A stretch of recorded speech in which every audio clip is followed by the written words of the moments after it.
Breaking news, Ukraine pleading for the green light to fire U.S.-provided weapons deep inside Russia. The Ukrainian defense minister speaking just now on CNN, sending this urgent message.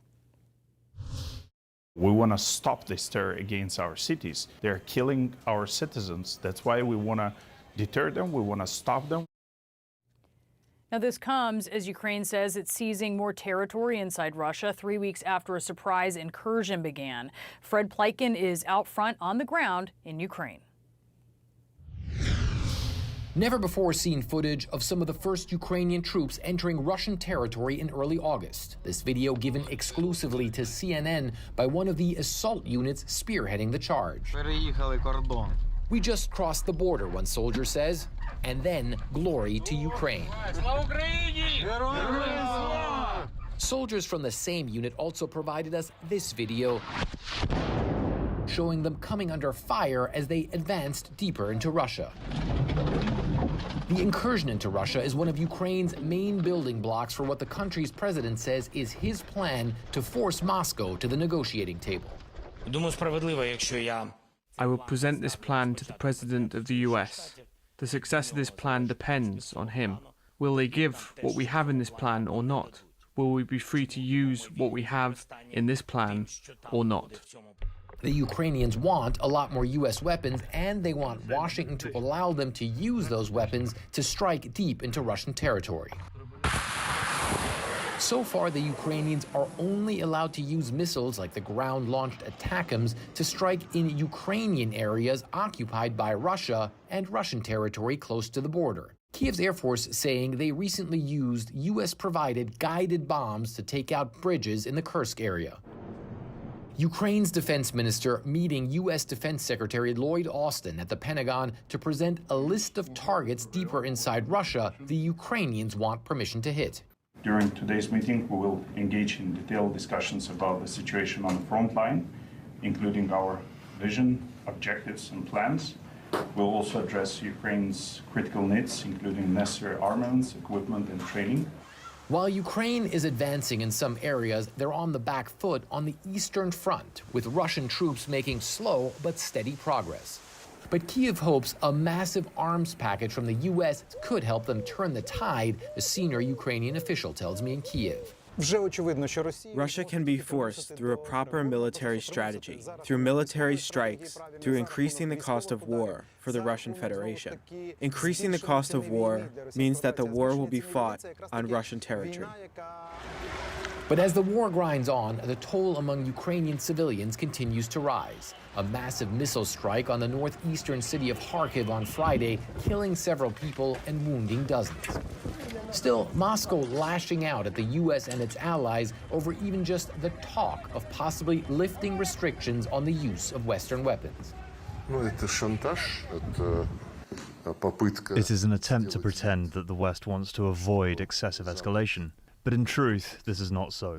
The West does not want to avoid escalation. The West, how we say in Russia, is looking for trouble. Fred, how tough is the fight in the east right now for Ukraine?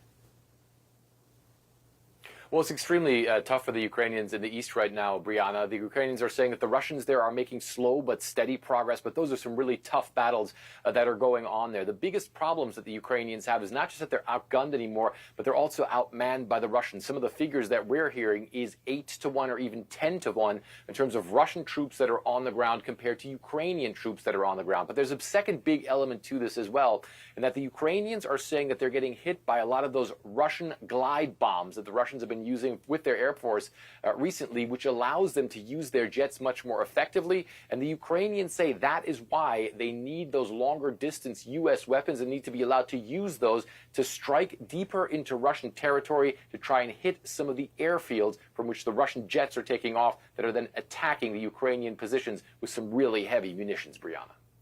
All right, Fred Pleitgen live for us from Kyiv. Thank you. And out front now, retired Army Major General James Spider Marks. General Marks, Ukraine pushing hard to get the U.S. to allow it to use these American-provided weapons to strike deep inside Russia.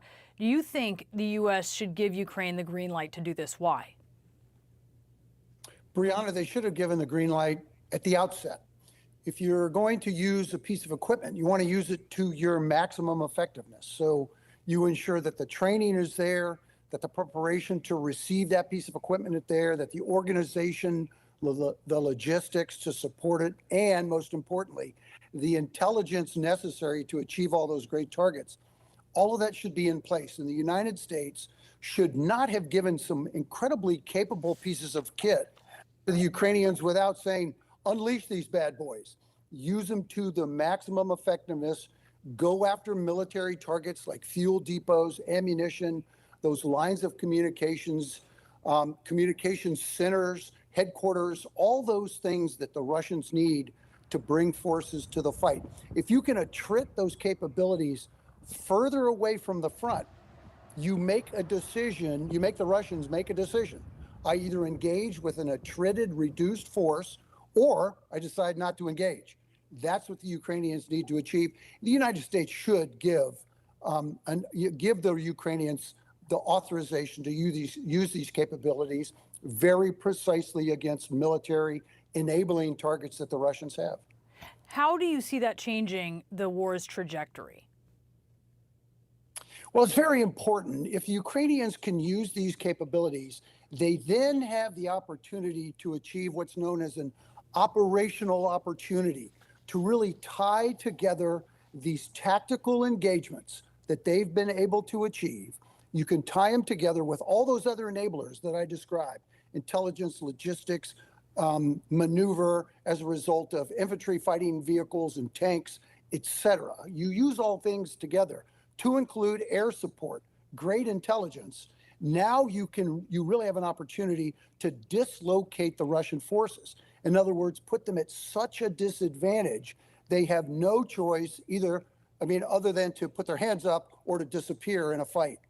These capabilities synchronized like that could work to the Ukrainians' great advantage to achieve that objective, which is operational in nature. We just showed video of some of the first Ukrainian soldiers to enter Russia as part of that surprise incursion that started more than 3 weeks ago. Ukraine says it holds more than 500 square miles of Russian territory, but at the same time, Russia keeps pressing forward in eastern Ukraine. It's very tough going there. What does it tell you that Putin hasn't made a big push to drive the Ukrainians out? Well, a couple of things. If you go back to the map that you showed early on, you can see that the Kursk invasion, where they are right now, is geographically separated by a pretty good distance from where the significant fighting is going on in the Donbas region. That's a vulnerability. It's a vulnerability to the Russians and the Ukrainians. It could be exploited. Forces are not there. So the fact that the Russians have not gone aggressively against the Kursk invasion is because they've got most of their forces engaged where they are right now in the Donbas, in the east. And it also tells you they lack the flexibility to make that maneuver, to hold in one location, to hold in the east, and then to maneuver against the Ukrainians where they are in Russia. The Russian military doesn't have that flexibility. Their leadership essentially doesn't exist. And when confronted with a crisis like this, they freeze. There is no initiative at the lowest levels. And that's the problem with the Russians right now. They can't respond to this. They can't see it. They can't detect it. They can't sense what's going to happen next. They really don't have a sense of how this is going to unfold, and they freeze in place. Yeah, very interesting. General Marks, thank you so much for your analysis.